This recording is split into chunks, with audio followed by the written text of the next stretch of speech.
Historia e shqiptarëve nis në 28 nëntor 1912. Shqiptarëve nuk i tregohet në shkollat e tyre për shembull që Ismail Qemali rrithej nga një familje otomane, familja Gedik Ahmet Pashës, i cili mori Konstantinopolën dhe pushtovi edhe Brindisin për Osmanët. Nuk i tregohet për shembull që Ismail Qemali që një nga figurat më të rëndësishme politike në fundin e perandorisë osmane, ka qenë sekretar i kryeministrit Mithat Pasha, ka qenë antar parlamenti, ka qenë zyrtar shumë i lartë dhe ka qenë edhe i drejtuesi i parlamentit osman.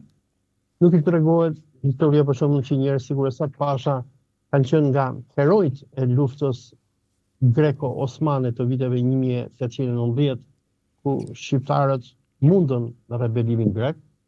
Nuk i tregohet roli që shqiptarët kanë patur dhe arritjet e tyre në kohën e perandorisë osmane. Nuk i tregohet që shqiptarët kanë sunduar Egjiptin, kanë sunduar Algjerin dhe ishin padronët e Mesdheut në kohën e Osmanëve. Por shqiptarët i tregohet që jeni një popull që erdhi turku, na vrau, na përdhunoi, na bëri me dhunë mysliman, por shqyr që jemi neve tani, që u shliruam juve nga turku dhe nga islami.